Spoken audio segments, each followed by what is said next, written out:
Welcome to the fifth episode of UnCoMfY CoNvOs. This is your boy Shiv, and your boy I'm going to introduce in a little bit. We're going to talk about social anxiety today, peer pressure anxiety when you're in a social situation. Everyone else is doing something, and then you want to do that thing. It's just the way of you feel in the moment. It's like, and sometimes you do it because you feel the pressure of it. And we have an expert in this field on today in peer pressure anxiety, social anxiety. He's a very funny comedian in New York City. He performs all over the city, hosts a mic at the Lantern pre-quarantine. He hosted one, and he was a baseball player in college. Really great one. I mean, if you're playing collegiate athletics, you're good at the sport. Okay, don't argue. Wow. Yeah, and he's like, he played in college, so he's like David Ortiz. Right. If Ortiz didn't make it past. Same thing. Yes. Yeah, college. Same thing. Ortiz level. But that college, same thing. Yeah. But without further ado, let's introduce our guest today, TJ Francis. Thank you for coming on. Yeah, man. Excited to be here. Excited to. I do want to say I am an expert on social anxiety. I've been studying it for many years, so I'm excited. I get to talk about what I study. Yeah, social anxiety scholar. Right. Yeah, here. Yeah, went to school for it, dude. Majored in social anxiety. Right, while playing baseball with David Ortiz. So it was good in college. I experienced a lot. Yeah. So just to start off, I mean, we won't even talk about that. I mean, we've been in a quarantine, a weird period where we're just inside. How has that been for you? Dude, so weird. It's the weirdest thing of all, it's the weirdest thing of all time. Like, this will never happen again as long as we're alive. Would you agree with that? I would agree. I think there's a high chance. Dude, everything is shutting down. Like, everything. Like, my dad's business is shutting down. I'm working from home for 2 months. Like, I don't want to, people say this on Twitter, so I'm not, stealing the joke, but, people say that it's exactly like the week in between Christmas and New Year's, just for months, and that's, exactly what it is. Like, nobody knows what to do with themselves. Do you know what I mean? Yeah. It's crazy. I saw that. I read that tweet, but I didn't register. Sometimes things hit me late. Like, I'll read something, and it, I won't get the joke until, 2 weeks later. That's pretty – you didn't get that? I didn't get it right away, no. When you just said it now, it clicked. Do you celebrate Christmas? Yeah, well, because I'm Indian, I can't celebrate Christmas. Yes, that's why, actually. That's why I asked. Yeah. No, I just understood it because you're right. You go to Christmas and then the whole week you don't know what to do because you're waiting for New Year's. So bored. You're so bored. You watched 7 episodes of the new Tiger King thing. Did you see that? No, I didn't. Oh, dude. Go on Netflix. There's a new documentary called The Tiger King. No joke. Most entertaining thing I've ever seen. One of my coworkers today mentioned it. Watch it. It is absolutely insane. It's a crazy. Now, I think I know what it is. It's just it was to stem from The Lion King. Exactly. Right. That's the play on word. Yeah. In cinema class in high school, the titular moment is when they mention the title in the movie. Yeah. Tiger King in the documentary, and you're like, yeah, there you go, baby. Lion King, Tiger King. There you go. Wait, so it is Lion King just with tigers? No, that was kind of kidding. It's about this guy. Do you want to know what it's about? Yeah. It's about this dude.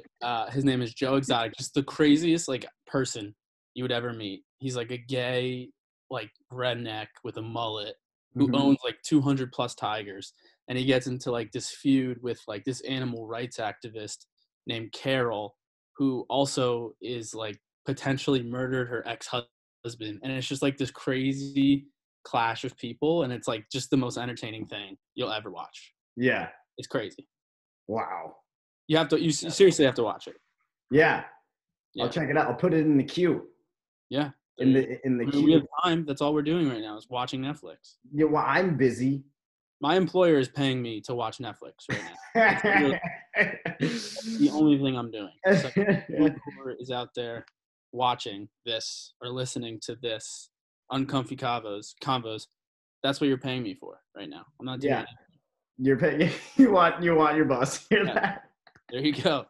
Fire me. Fire me. Let me get unemployment. That's all I want, sir. Yeah.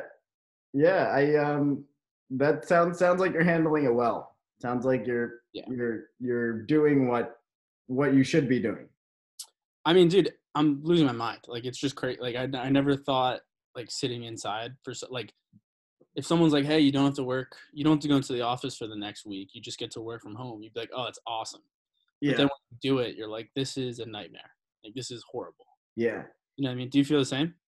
I do. I feel like I'm okay. But I've been keeping my mind busy. Yeah. But it feels different. It feels weird. We were performing every night. But I would say, and going into our topic for today, it's like, isn't doing what we're doing right now the best thing for anyone who has social anxiety? What's that? Talking online and then we get stuff. No, going into quarantine, like being alone. Yes and no. I mean, because then people want to do weird things like FaceTime on the phone with your group chat, and you're like, I don't want to do that shit because then I'm just gonna be sitting there quietly. It's the same thing.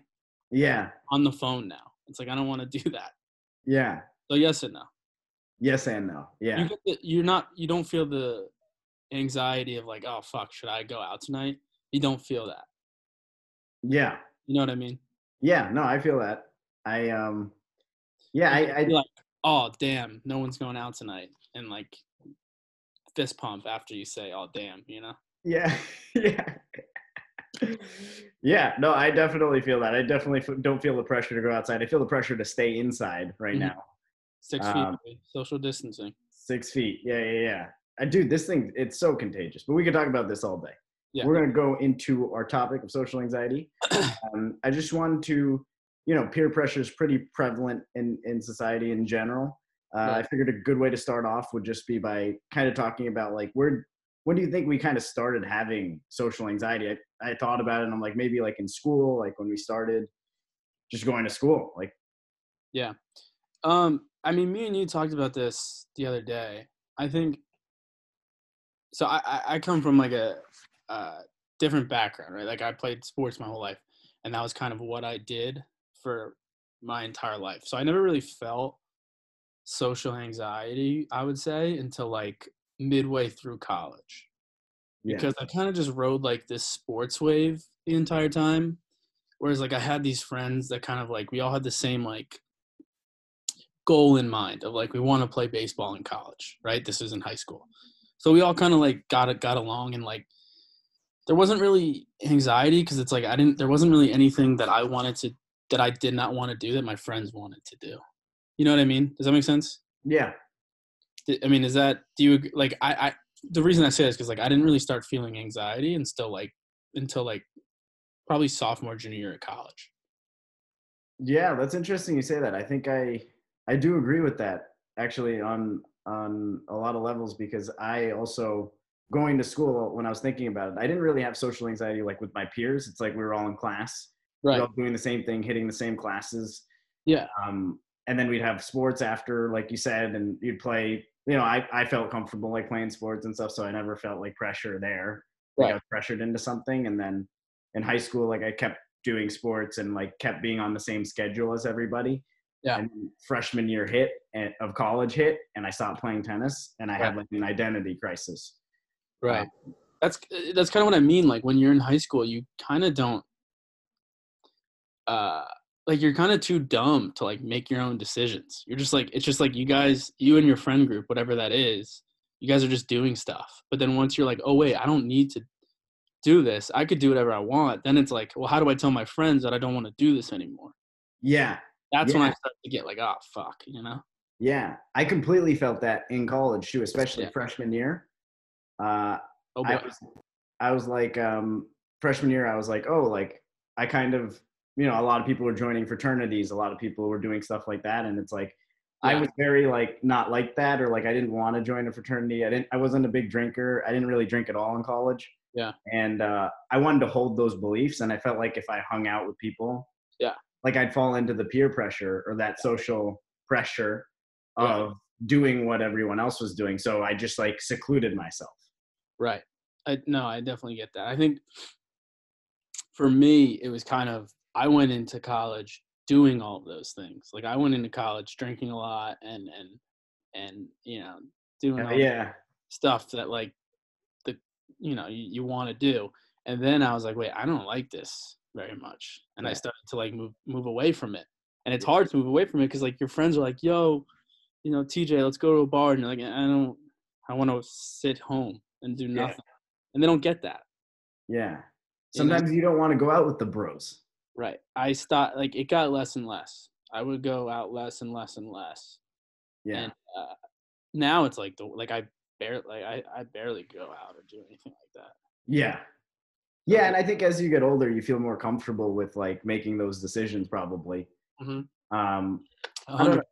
But it's still weird, dude. Because like, even like it might not even be drinking and stuff. Like anxiety of like all my friends, like from baseball and stuff from high school and whatnot, they all have like these nice jobs and like, have girlfriends and that kind of stuff. Like I don't even like me doing comedy is like so weird to them. Yeah. So that's even like a thing where it's just like I hate talking about it with them. You know what I mean? Yeah. Yeah, I agree. And I think comedy is definitely something different. I think to also even make it relatable to anyone who's listening, it's like if you do anything that's just a little different, then it, can come off as antisocial. Right. 100%, Uh, dude. like 100%. on my 21st birthday, I drank like 21 shots of chocolate milk. And that was my way of like coping with the social pressure of drinking. I'm like, well, I want people to know that I understand the concept of it. Right. Yeah. And so I was like, let me do 21 shots That's funny though. of a different drink. Yeah. And that was my favorite drink. And Yeah. every time like I was at restaurants and stuff, like some of my buddies would get like a drink and I'd get a chocolate milk and I'd be like, hell yeah. That's hilarious though. Like just to think like to the waiter and be like, yeah, let me get 2 whiskey gingers and then a chocolate milk. Yeah, yeah, Like, yeah. have a child here. Yeah. You have a 4-year-old baby. Yeah. But that's just, I mean, hey, but that's like kind of what we're talking about, dude. Like that's what I respect. I respect the person who's like, you know what, I don't want that, so I'm not gonna do it, and then they do their own thing. I love that. Yeah. Yeah. And And it's hard to do that. it is hard. I remember spring break. I went on a spring break, a few in Mexico. And I went to Cancun. And there were just things going on at night, in the clubs. Yeah. And, I didn't drink, but I still had fun dancing and stuff. Did you order a bottle of chocolate milk?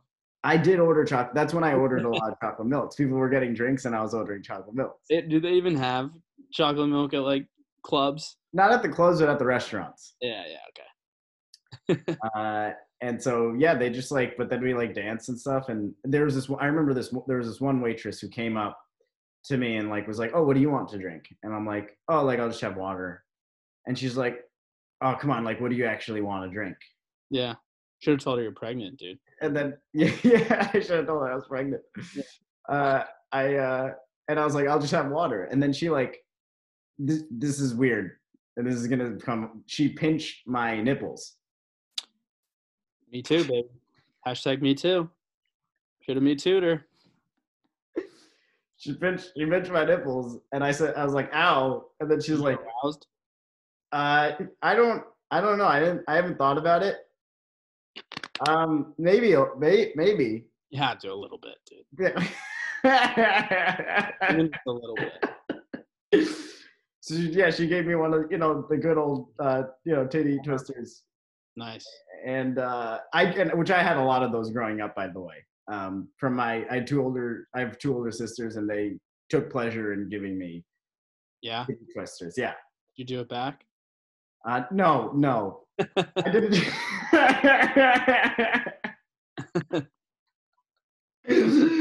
That was inappropriate, dude. Yeah, this isn't supposed to be inappropriate. This is a clean podcast. Very clean. Anyways, she pinched him and she's like, you want a shot? You want alcohol now? I'm like, no, that didn't change my, like, she thought that would change my train of thought. Yeah. But the whole thing is like on that trip, it was like, we're a group of guys and like, everyone's doing their thing, but it was so much fun.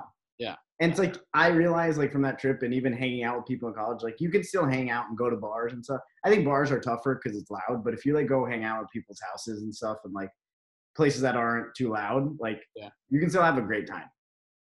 You went to Boston University? Yeah. Is that's got to be more of a bar scene, right? Yeah, it was definitely a bar scene. I mean, again, like I didn't participate too much in that type of stuff. Right. I did like a bar hop one time at the end of like senior year. I didn't drink, but Now, do your friends do it? Like, are you friends with your close friends in college? Did they all do that stuff and you just didn't, or like were you friends with mostly people who kind of were like you? no, most of my friends, I'd say pretty much all my friends did it, and I didn't. So it was Yeah. it was different, but it was also like it was fine. Freshman year of college, I used it as like an excuse to not um not socialize. Yeah. I was like, I don't drink. I'm not gonna socialize. Like, I shouldn't be around anybody. Like, I don't want to. Like, I don't want to. I'm really annoying, right? I was like, I don't want to be around anybody who drinks. Like, nobody wants to hang out with that guy, you know? Yeah. Yeah. And then When was the first time you drank? Like, when was the first drink you had? okay, so it was high school, graduation day. Oh God, I hope my parents know me. Whatever. I'm old enough now. The first time I did it, mom and dad. The first time I did it was. Hey, mom and dad. Child right now. Yeah, I wasn't too rebellious. So graduation night of high school. I was at a friend's house and I had, I tried a beer and it tasted horrible, so I didn't finish it. Waste of money, which is not good. But anyways, then I was like, okay, let me just do a shot. And then I was like super paranoid and like they were giving it to me. They were administering the alcohol. Did all your friends drink already at this point? Yeah, they were drinking. And they were administering me a shot. And like, I was like looking at it and I was like, you guys sure the cops aren't coming? And I thought the cops were gonna come just because I was drinking. Like everything, it was chill when everyone else was drinking, but when I started, I'm like, the cops are coming. Dude, I know that fear. I get that all the time, dude. Gonna try to do stuff I shouldn't do. I'm like, oh boy. Yeah. Oh, no. And you feel like Truman Show. You know what I mean? You feel like everybody's like, oh, TJ smoked weed tonight. You know? Yeah. Like you become a different person. Right. Yeah. And so I had it, and then like I had like I think I got cut off at like 2.5 that night, and so like shots. So I I wanted more, but one of the guys is like, "Shiv, this is your first time. Like, let's calm down." And what good friends. Yeah. Dude, what good friends. If that was me, they would be like, you only had 2, you fucking pussy, and then give me like 14 more. Yeah. They wouldn't stop until I threw up. Yeah. So you have good friends. Yeah. Yeah, no, that's true. I'm lucky that they did that. But you see, this is the thing when you start drinking and like, so the social pressure, right? Like if you think about it from a social like aspect or lens, it's like the peer pressure is at the beginning. From what I've noticed from when I've drank, because I didn't drink college. I drink a little bit now, like occasionally, socially or whatever. Like, but what I've noticed is from doing it is like the pressure starts at the beginning when you're like, oh, like, do you want to grab a drink with me? Yeah. And then like that's the social pressure. But then once you start drinking, yeah, you feel like you want to keep going. Like generally, oh yeah, it's not like a thing where it's like, oh, we're gonna have one, we're done, Right. Because yeah, dude, anytime, nobody in the history of the universe has ever said I'm gonna have one drink and then only had one drink. Yeah, very rare. I mean, I've done it a couple of times. I mean, like I've done it a couple of times, but it's like you're right. It's not. Yeah, you must have like, I don't know. It's hard to do because once you have one drink, you're like, oh, feeling good. Let me have another, and then you have another one, and then you have another one, and then you black out, and then you throw up in the morning, and that's just how most of my drinking goes. But I'm joking. I don't throw up ever, but I do black out a lot. Yeah. Not good. And not even, you don't even have to black out. I think it's just you feel shitty the next day, Right. Dude, but I'm at an age now where like when I drink, like when I was in high school and college and I would drink, like I would feel fine the next day. you know? Yeah. Like you had to function. If I drink on a Friday night, I will be feeling it come Monday morning of work. I completely agree. I've And experienced I'm that. still like in my head, I'm slower and I'm like just feeling horrible. Like it's the worst. So that's why I don't drink a ton anymore. But that's like kind of like what you do where you say you have one drink and then you can stop. If I commit to drinking, I drink like as much as I can. Yeah, similar personality. I would say I'm similar because usually I can do that occasionally, but when I do, I don't do it often. But then like I get so intense about it, like once I am, because that's so rare that it's like not the healthiest thing. Right. Because my thought process is like, I'm never going to have like 3 or 4 beers. Because if I'm going to drink, Yeah. I don't want to drink tomorrow. So I might as well just drink a ton tonight. And, you know, that's what I do for everything. So it's not good. But if I drink, it's not good. It's a personality type too. I think it could be, you get obsessed and then you do something until you're like, all right, I can't do this anymore. But it's a big social pressure with I don't know with women, but I know with dudes like or like you're saying, like sometimes it's like a sign of masculinity if you like can have more beers. Right. Like I heard this story from like Brady, like when he was coming up and like him and his linemen like went to the bar, like the whole Patriots team, and like he outdrank all the linemen in beers and like they respected him from that. That's like silly. That's a stupid thing. Right. But it's like, and now he doesn't drink at all, and he's like eating like leaves. Yeah, he eats like tomato juice, and he's like, "That's it for the day." Yeah, he just eats plants, and like now he's like, yeah, he just does, he stays away from alcohol, like he's allergic to it now. Yeah. But he drank the most beers. Right.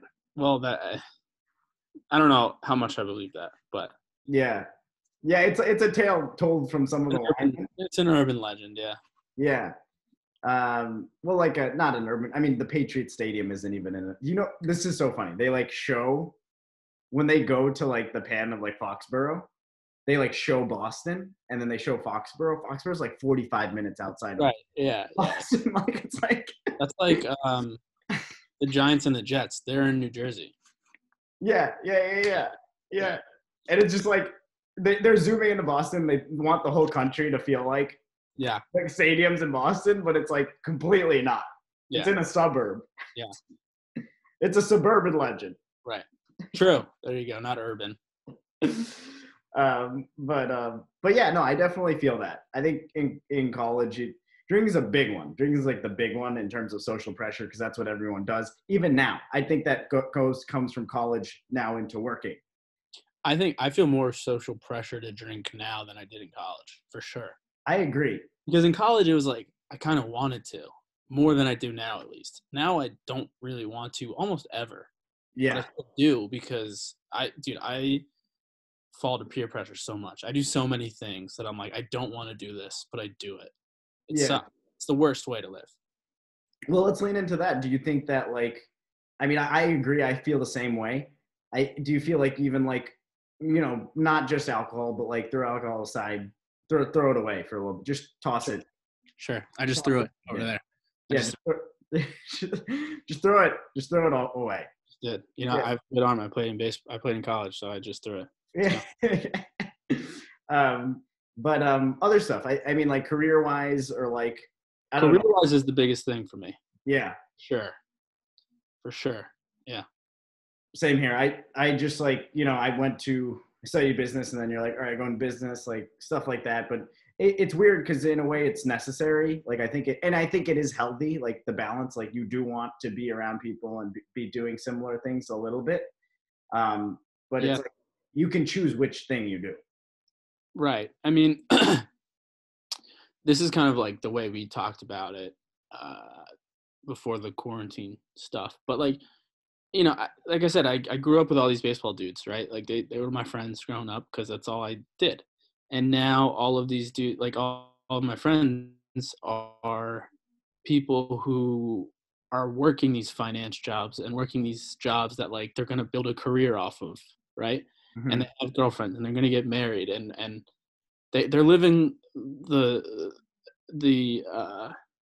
tailor-made life, if you want to call it that. Like what you're supposed to do in life, all of my friends are doing. Yeah. And I realized pretty quickly after college, or after baseball ended, which was my junior year, which is a whole nother story. But I realized that like I'm never gonna work. I don't want to be like a regular person. I don't want to be a 9 to 5 guy and Mm-hmm. then die. Like that's like my biggest fear in life. So I was like, I got to do something different. So after working in the workforce for like a year, I was like, I just quit out of nowhere, and that's when I started doing stand up. Uh, but kind of tying it all back together, that's my biggest like social anxiety. Like I hate talking about it in front of my friends because I just feel like they're all judging me constantly, and it's the worst, man. And that's why I want to live kind of like what you're saying, like you want to be surrounded by it a little bit. I personally would rather live in Brooklyn with like 3 comedians as opposed to that I don't know, as opposed to living with like my 2 best friends from high school. Yeah. Because I have more in common now with the comedians than I do with like my friends from high school. Yeah. Yeah. I completely understand that. Like you want to live and be around people who are going towards a similar goal as you. Dude, not even like similar. Like they could be like a musician, they could be like a fucking, I don't know, just somebody who's like that they have something in their mind and they're like, this is what I want. I don't want to, you know, for lack of better words, like sell out to the corporate world and go do that. Like I want to chase something. Like that's the people I want to be around. Yeah. More entrepreneurial energy. Right. As opposed to people are like, I go to work in the morning, I leave at night, I come home and I watch TV and drink beer and go to bed and then blah, blah, blah. Yeah. Like, I don't want to do that. I don't want to live that life. Yeah. Yeah. That's weird because I really want to. I'm kidding. Like, but it's hard, man. It's hard living around people like that because they seem right. Do you know what I mean? Like they see like you look at people objectively and you're like, oh, they're Mhm. doing it right. Like they're making a ton of money. They're living the correct lifestyle, if you want to say it. But you just know deep down, like you can't live that way. Yeah. It's hard. Yeah, I agree. I completely see what you're saying. And I think we're taught growing up to follow the molds, definitely. Yeah. And it's weird. Like it's not like me and you met each other, like a bunch of other comedians, whatever. Like, but it's just not just comedians. There's musicians. There's entrepreneurs. Entrepreneurs, yeah. I just said entrepreneurs. That's the same thing. Although Yeah, you can't did I say pronounce that wrong? I felt like that was like Southern, like it. entrepreneurs. Yeah, well, you are a redneck. So Yeah, that's true. Yeah, that's something that the audience doesn't know about me yet. yes. Indian redneck. That's what Yeah. they But yeah, like even any entrepreneur, like I mean, I know people who've been in the corporate world for a while, or have heard stories of people even who've been in retail. Like I met someone a couple of years ago. He like started his own retail company, Yeah. and he was working in corporate for a while. Like he hit like Nike, like a lot of big retailers, Mm-hmm. and and then he like decided to start his own business. So I think that like that'll click for people at different times. Also, the practicality of jumping is different for certain people. Like when you make enough, like you have enough to make that jump, Right. because not everyone can. And so and it's also a trap, right? Like the social pressure of like starts even before the job. It's like you go to high school and like all those things are socially like considered acceptable, right? So it's like that's what you got to do. You got to go through high school, and that's smart for 99% of the population, right? That's like what you got to do. And 100%, then I'd say. and um, and then you get through high school, and then college is a big decision, because if you don't have money, or like if you don't have enough and you take out a lot of loans, then that's going to be a big burden post college. So that like I think that the point of reflection should really happen a bit at big time at that moment. Like Yeah. I mean, I regret going to college. Do you? yeah, I don't, but I didn't have to pay. Okay. That helps. I do. Still paying, and it's brutal. Yeah, but I guess if I didn't have to pay, it'd be different. But yeah, because of student loans and just because of the fact that like I'll never use what I studied, it's like I regret it. You know what I Yeah. mean? The only good things that came out of it were my friend. Also, I just hated my school, by the way. Like I hated it.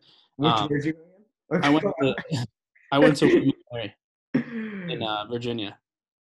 Got it. And Not the city, suburban?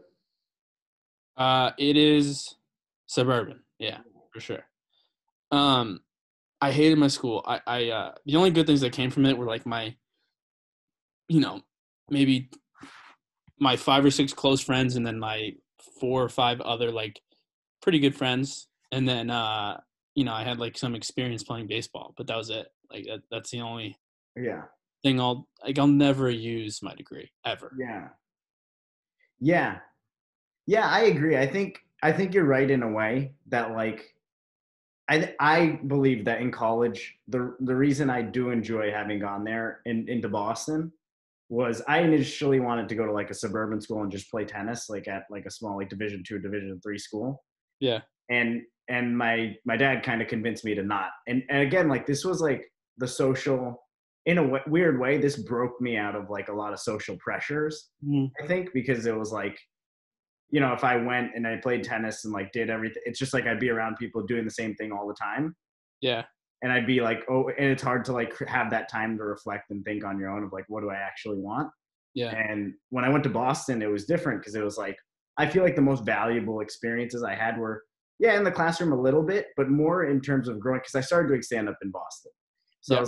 I think the growth happened there. Like when I started branching out, like after freshman year, which was a very lonely period, Yeah. like was like, all right, well, my opportunities aren't going to be handed to me. Yeah. So a lot of the things I did outside of my classes, like I volunteered, joined like a volunteer organization. I like went and I started doing stand up, and it's like those two things. And then even like dating and like going, like just basically doing things on your own. You know what I mean? Like Yeah. feeling like you're growing 100%. up. I guess you're right in that regard. Like I didn't even really think about that, but yeah, you do like grow up, Yeah. mature, you find yourself. And I would say like towards the end of college, I did start to find myself, and that's when I kind of was like, oh yeah, like I'm not gonna be like the rest of these people in terms of like job life and how we're gonna live after college. Because you start to find yourself, you know what I mean? Like I said, like I go to like a therapist, right? And what we talk about a lot is that there's like 2 phases to my life, right? Like I played baseball and that's all I did. And now I'm like starting to become who I really am and like want to be. And it's different than my past life. And it's like hard because I kind of have like a foot in both at the moment. Yeah. Yeah. That's a great point. Yeah. How do you shed your like past identity, right? That's like Hard. so hard. It's hard. And I'm kind of doing that right now. And like, I love, I have like 2 groups of friends, right? High school buddies and college friends. And I love both I love them all, but Yeah. it's just like, I feel different than them in terms of like I said, mindset, like, I'll always be close to them and stuff, but at this point I would probably get along better with people like comedians who Yeah. I Yeah. just like they think they're like I think like them more, if that makes sense. Yeah. Yeah, I agree. I see what you're saying. I want to kind of shed that identity too of like, but I don't know. I do talk to my friends and stuff like from high school, from college and stuff. It's like they're doing their own thing. And Yeah. also like I think they're very cool with it. Yeah. Um, I think you're right. There is that social pressure. And like sometimes like when I talk to them or I'm saying like, oh, like, I'm going to leave or like, I'm going to try and really go all in on performing and, making it through these creative projects. Like, Yeah. I'm going to go all in, try and make it the best I can for a few years. If it doesn't work out, maybe I'll get a job or something, or like I'll try and do that. That's all And you can do, man.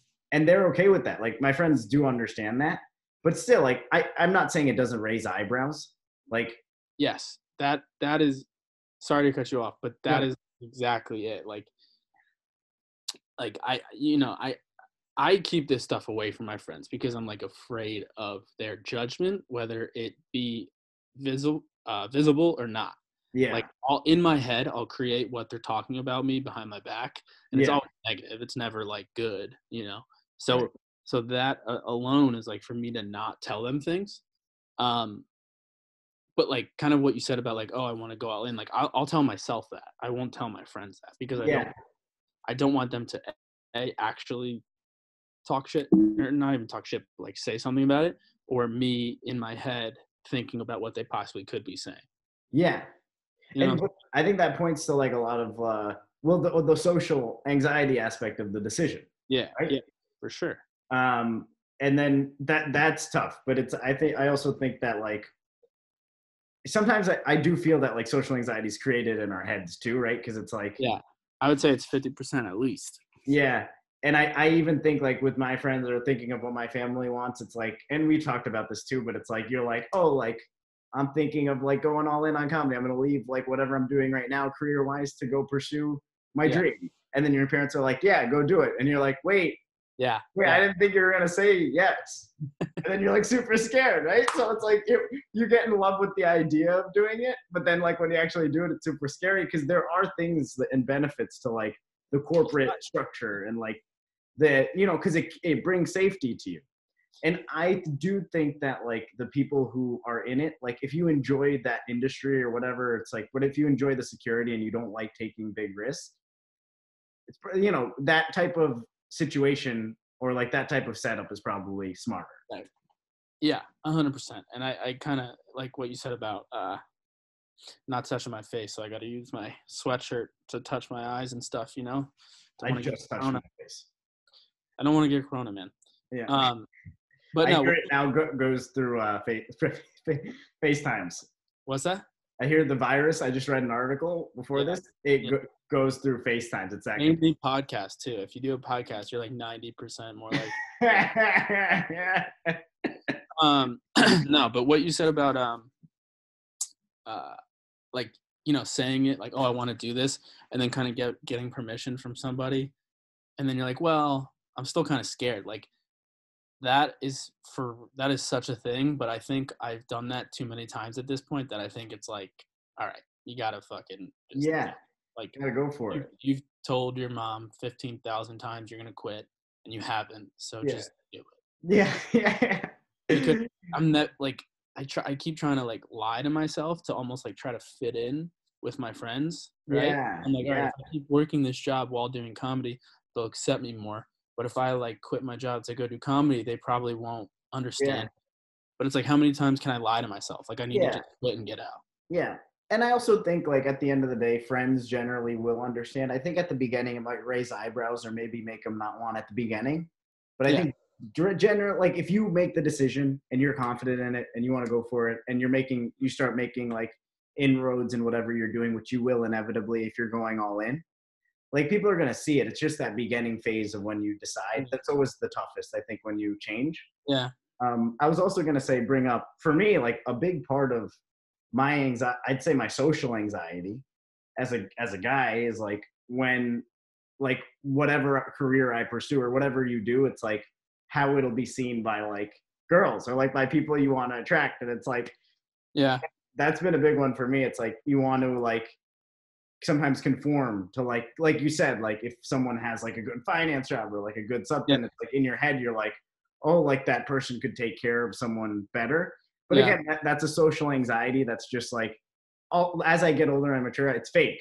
It's like, you can still be in a relationship with someone and he or she won't care. Yeah. You want to know this might help you. Cause I don't really worry about that too much. Yeah. And here's why. You're a stud. No, that's not why. Here's why. Is because and this is for real. Number one, like I don't have any rush to like meet someone or get married. I feel like I need to figure out myself first before that happens. I feel Number two is if I ever met someone and like that was a deal breaker, where she was like, oh, you do comedy, and then that was kind of it, you're not the right person anyway. So I wouldn't, I don't worry about that, because if she's like, oh, I need a guy who works in finance, and it's like, okay, well, you're my least favorite person. I've gotten to that mental space recently. Yeah. And it's been better. Like even when I do talk to girls that I'm interested in, it's like, it feels better. Yeah. Like I don't feel like the pressure to be someone else. You can't. Yeah. And so, and that's the biggest thing, like being able to be yourself. I think that's like, cause once you let go of like social pressure, then you're like, or like social anxiety to do what everyone else does. It's like, you have freedom to like do, I think even more so be honest with yourself. It's like, what am I actually good at? What do I really enjoy? Like, and then like those things, once you just are so self-aware of it, you're like, and you lean into it, then things are going to go a lot better. Yeah. 100%, dude. 100%. But yeah, even like, and it's weird, like we just brought it up, but it's like you make the decision. Even right now, you're saying like, oh, like say, your buddies are doing something different, and then you decide to go on this comedy path or a different path. And it's like even when I wasn't drinking, it's like I decided to not do it, and it's like people, yeah, maybe found that weird at first, but more so like over time, if you stick with your decision, people respect it. Like You show them you're serious. yeah, and the longer you do it, the more respect you have. Like there's comedians and there's people who've been sober for years. Right. Like we respect those people. Like they'll post on Facebook and like that'll get the most likes because it's like everyone understands how hard that is. Right. Right. So at the beginning, like I feel like a lot of the things breaking from that social construct is like hard, but if you do it and you're like confident in it and you stick with it, then it becomes like actually your strength. Yeah. And inspiring to others. 100%, dude. I agree.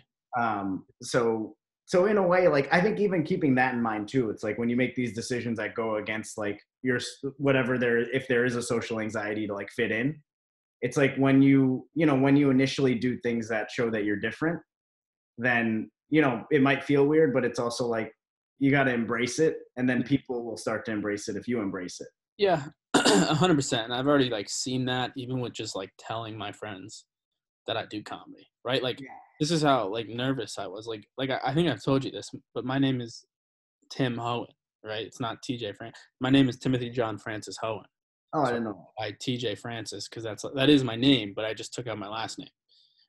And the reason was because I didn't want my friends to know, right? Because I thought they would make fun of me. But then once I told them, and like you said, it was weird at first, but then now that I live with two people and they see me go to mics every night until like 9-10 p.m., they're kind of like, oh, he's serious about it, Yeah. And so it becomes like respect, right? So I definitely think obviously it exists, but sometimes it can be cool to break the barrier. That's what I'm saying. Yeah. Yes and no. It sounds nice, but then you got to live. It's like if you ever were, as a joke, like wearing a costume to school one day, and it's like, all right, it's funny for the first 5 minutes, but then it's like, now you're just at school in a Cinderella dress. So was it worth it? You know what I mean? Like you actually have to live that now. Yeah. You know what I'm saying? Is that a good analogy? Yeah, I think so. I think Cinderella, and you put on the costume and you have the costume on, and then you have to live that. Yeah, because at first everyone's like, oh, that's hilarious because it's, whatever, your friend dated a girl named Cinderella. So you wear a Cinderella dress and everyone's like, oh, that's hilarious at first. But then third period comes and you're like still in the dress and you're like, all right, well now this is just what I'm wearing. Yeah. That's like telling your friend to do comedy, like, oh, that's sick. And then 3 weeks later, it's just like, that's just what's going on now. Yeah. At the beginning when you're like, like you're going to do your first like bringer or you're going to have your first show. And then people are like, that's so courageous. And then you're at it for like 6 months and you're like still doing it. And you're still paying $5 for 5 minutes. Yeah. That's what my friends asked me about. They're like, are you getting, I said I got a residency at like Broadway at like a pro club, right? And I got a residency at a club and I was like pretty pumped and they were super excited too. And then like their question was like, are you getting paid? And I'm like, well, no, that's not. Coming? Yeah. It's like that's not. Hosting you can eventually get some, but it's like there's you're not doing it for the money, which is that's a weird concept. That's another social anxiety thing. It's like I'm gonna do something not for money. Yeah, but that is kind of what I'm saying, just said in a different way. Yeah. Because like my friends are not working in finance because they love finance, right? They might like tell themselves that they enjoy it. Yeah. Right? But they're not gonna do it for fun. Some people might, but they're nerds. Well, yeah, and good nerd, like fun nerd, funny nerds, like good people. Right. Yeah. Yeah. Like, people who keep the money working well in the economy. Right. The people that we need. Yeah. I clearly took finance. You can tell. Did you take finance? I did. I had a finance joke with my finance professor. Did you? Tell it to me. He would say, and I did it like in the middle. So it was cooler. It's going to sound really corny and weird right now, but this is one of the in the moment ones that pop. Like it's like an improv type, right. And he was walking into Starbucks in the building, and I was like, oh, like he's like, oh, like hey Shiv, like I'll see you in a bit, and I'm like, No, you mean you'll see me in EBIT, I don't even get it. earnings before interest and tax. Oh, see that I know what that is because I did take a financial economics class, but like I would never have put that together. Yeah. So That's good. That's a nice dad joke. yeah. And hopefully I am one day, so I could bring it back. You want to have kids? Yeah, of course. No, I don't. I have no interest. Because that implies having sitting. No, I'm kidding. True. I'm kidding. True. That implies doing it. So True. Doing it. yeah, and I've heard that's a good time. So, but there's social pressure to do that too. All the time. As a dude, right? There's the anxiety of getting, doing the business. All the time. Right? Like, and it sucks too. Like because, having a body count. Right. That's the worst. Yeah. That's the worst. Because like you want to, here's the thing, right? You have the social pressure to do it, right? Yeah. But if you're bad at it. And figuratively, yeah. Right. But if you're bad, why would you want to do it, right? Well, you're always going to be bad at the beginning. True. But sometimes it's so bad. Yeah, that's a weird one for me. I don't know. It's one of the things that you could practice, and like you'll be like, I'm just not in the cards for me, man. Maybe I'm just bad. Yeah. I did this. I thought of this joke where I was like, like in a sport you can like practice, like tennis. I used to play tennis competitively. It's like I can hit against. I have a board outside my house, so it's like I can hit against the board all I want. But it's like with something like, being intimate with someone, it's like you can't practice. Yeah. Like there's not like a board outside that you can like. Well, robots are getting pretty close, man. They're getting there. They're getting there, man. Maybe one day. But that's not socially acceptable. Not yet, but dude, 10 years, people will be walking down the street holding their robot girlfriend's hand. It's just gonna be life, man. If we ever make it out of this quarantine, I promise you. Dude, we're in the quarantine right now. You don't think people are having sex with their robot girlfriends? All their. Yeah, you're right. That's probably it. I mean, seriously. Heck, maybe we'll be married to him. Dude, I would marry a robot before a human being because you can turn it off.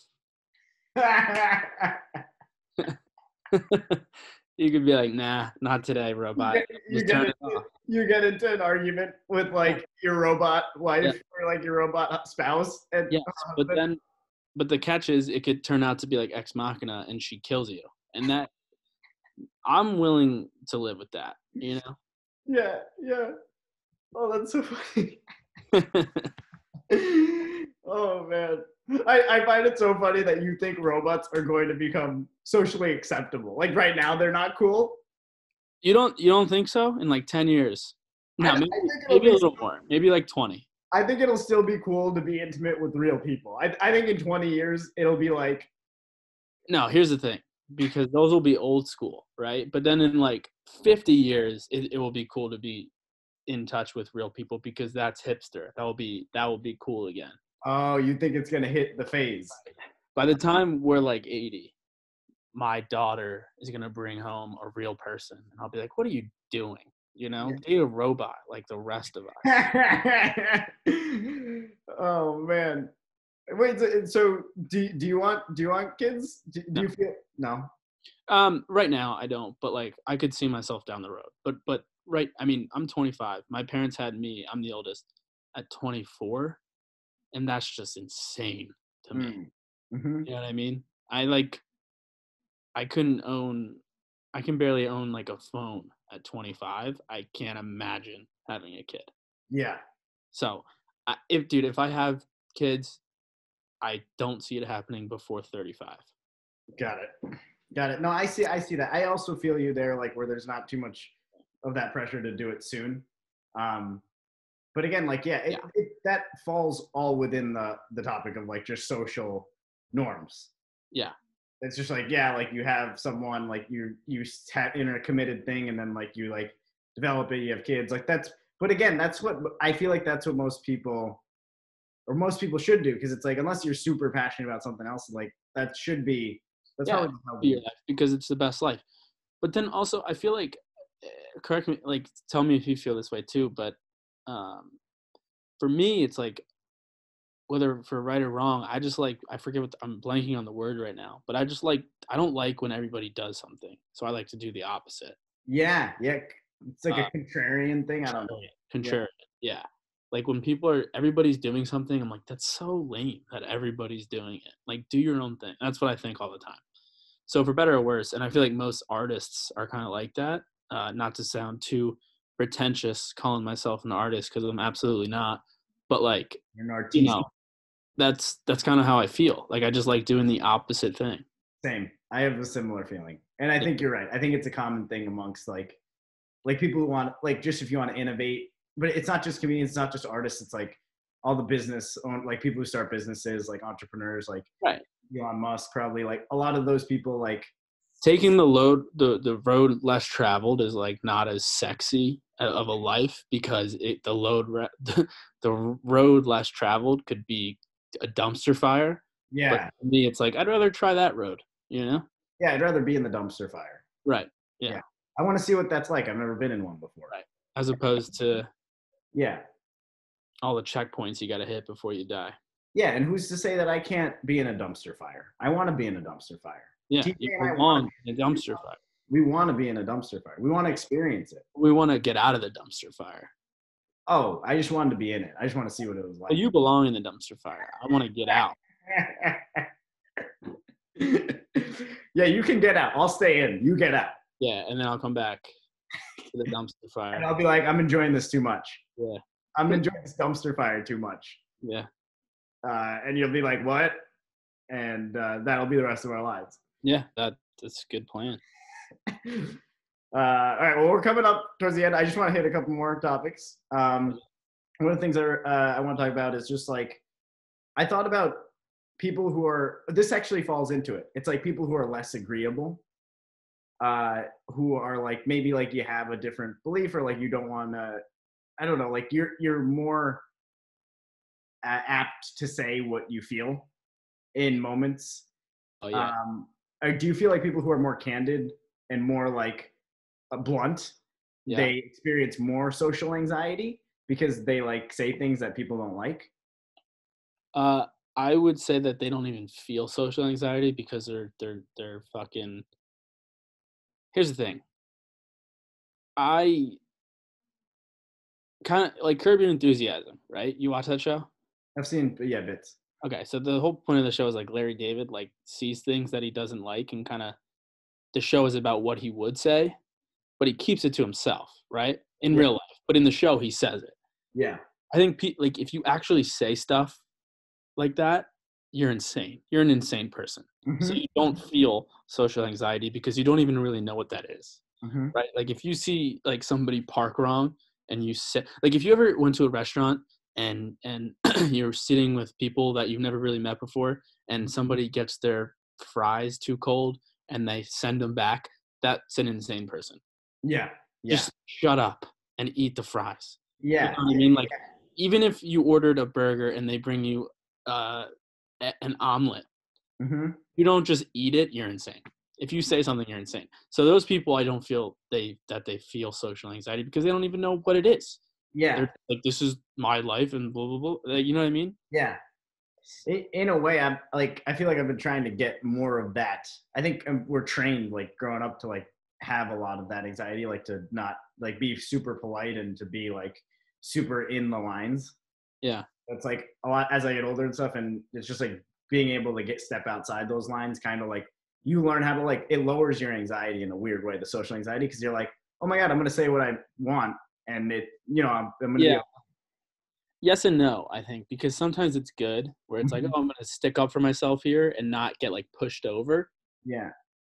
Like if kind of the same example, like if you asked for a burger and then they gave you like, you know, a whatever, right? And I'm stumbling over my words here, but I feel like if you're getting pushed over and then you stick up for yourself, that's good. But if like somebody makes an innocent mistake and then you stand up and say something, then you're kind of just being like a dick. Like there's no need to say anything. Yeah.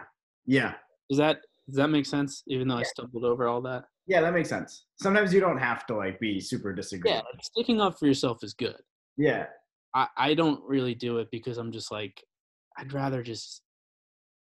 I'm not a big like talker in just general life anyway, so I'm like I'd rather just shut up and deal Yeah. with it. But there is a point where sometimes you'll say something that maybe you wouldn't normally say, and you're like, wow, I'm proud I did that. I'm Yeah. happy. Yeah, that's what I feel. That's Yeah. that's like those are good moments. Yeah. Yeah. Um I want to one more quick thing. We talked about like, playing sports, drinking, like growing up. Like, do you think like even the social networks, like I want to touch upon that before we go to like the like social media, like Facebook, like joining Facebook, like joining like that happened in our time growing up. Yeah. Do you think there's like there's definitely a social pressure there. Yeah. Like if you don't have an Instagram nowadays, like there's something wrong with you. Yeah. I kind of envy you, but I'm also like, why not? Like, what is up? Yeah. What are you hiding? You Yeah. know? So it's a little weird. Growing up, like I was the last person of my friends to get everything because kind of going back to what I was saying earlier, like when everybody's doing something, I don't want to do it. Yeah. You know what I mean? And I'm pretty sure for all of my accounts, like Facebook, Instagram, Twitter, I didn't even make it. Like somebody made it for me and then I just took over. Got it. Because they Like, want you to have one. right, because I didn't really want one. I was just like, yeah, everybody's doing it. That's whatever.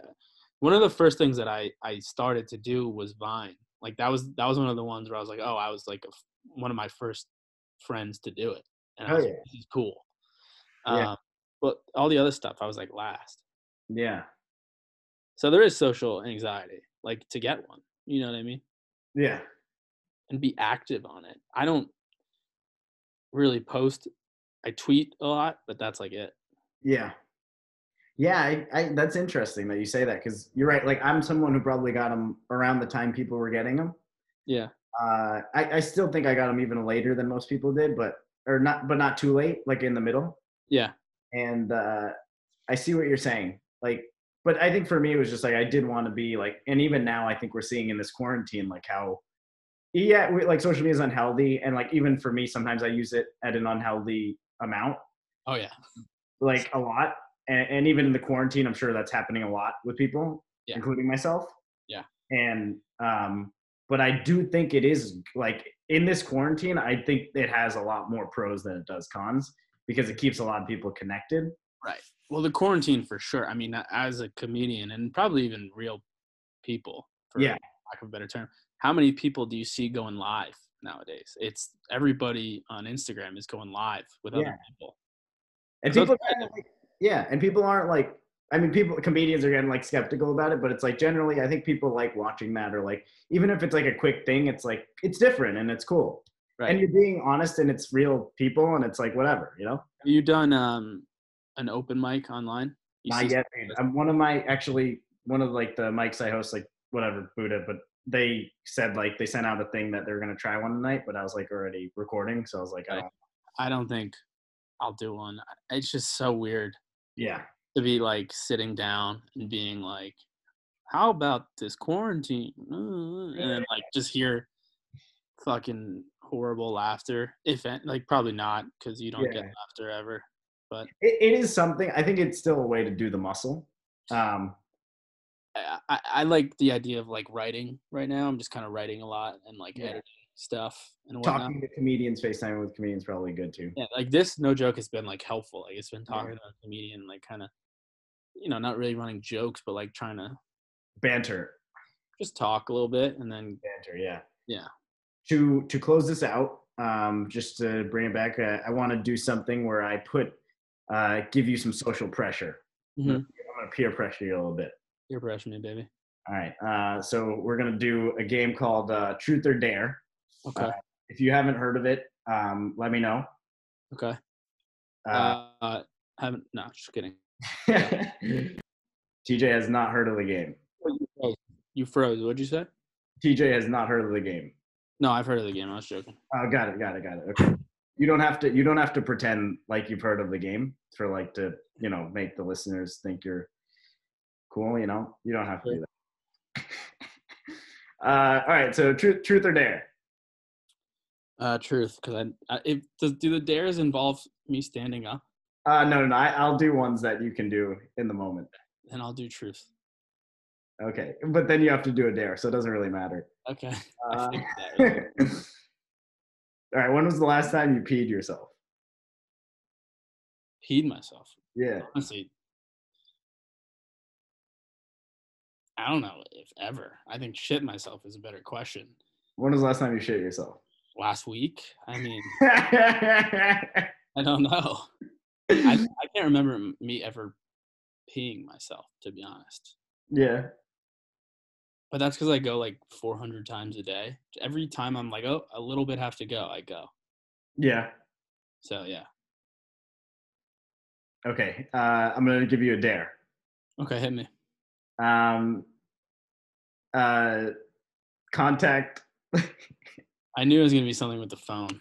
Contact someone that you were with maybe in the last few weeks and let them know that they farted and that it was really uncomfortable. Okay.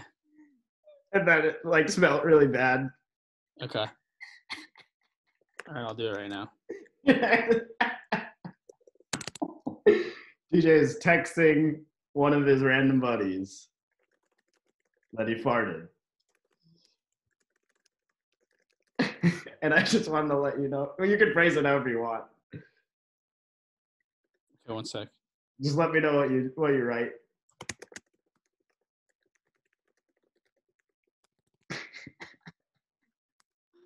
I just sent it. What'd you say? What'd you say? I said, yo, remember last Wednesday before we left for quarantine, I forgot to tell you, you farted and it smelled really fucking bad. You just texted your friend that. Well, I texted you that because I was with you like last week. Oh, damn it. Come on. Oh, you texted me. Yeah, I thought that was a good way to get out of it, but also kind of do it, you know? Did I actually fart? No, of course not. You just remember when you just dared me to do it? That's why I did it. Yeah. But if I actually fart. We were outside. I never would have. Yeah. Never would have. I did. Okay. What's the craziest truth? Truth. What's the craziest thing you've ever done for a crush?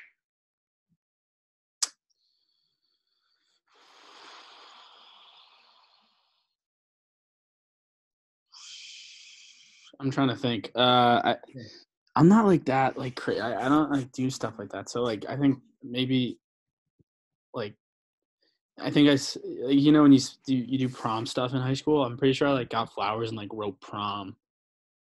Because there was this girl in high school that I was like in love with and like really tried to like date her for years. Yeah. I'm pretty sure I did something with flowers. I like brought flowers to her house, which was like weird at the time because we were like 16, 17. Hell yeah. And she wasn't dating me. So it was like a weird thing to do, but I did it. Got it. Yeah. What happened? She continued to not date me for a little bit and then eventually did. But then it ended poorly. Okay, got it. Yeah. We don't have to talk about that. Yeah, I mean, I'm open, baby. Let's I'm not. Book. Dare. Call your parents and tell them you're expecting a baby. My parents are right downstairs, and they know I'm doing this right now, so they'll be like, what the fuck? You don't have to do that one. Well, thank you for participating. Yeah, I dude. appreciate it. Being a good sport. That was the UnCoMfY portion of this. Dude, I felt super comfortable the whole time. Actually, calling my parents would be uncomfortable for sure. Yeah, and telling them you were expecting a baby. Yeah, they also wouldn't believe it. Yeah. They'd be like, yeah, they wouldn't get it. They're like, you've been inside the house. Yeah.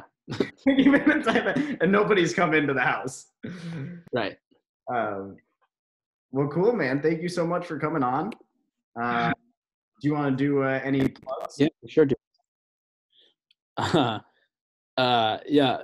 I'm doing a lot of quarantine open mics online. If you want to stop by, I had to pay $5, but just, DM me. I'll send you the link. No, besides like follow me on Instagram and Twitter Yeah. at TEJ Francis, nothing. Let's say it again, at So TE. it's TJ Francis, but I spelled T because it was taken as TEE and then J and then Francis. Got it. All I got. Yeah, follow him. I'll follow him too. Yeah, man. I already follow him. But no, thanks so much for coming on. Appreciate it. For sure. And A lot of fun. stay tuned to the next episode. We are recording remotely now because of the quarantine. Keep your masks on. Just perennially do it forever. Keep it on while you're sleeping. Social distance, 6 feet away. Yeah. That's it, man. Just stay away from your family. Yeah. Stay away from your friends. Just don't talk to anybody anymore.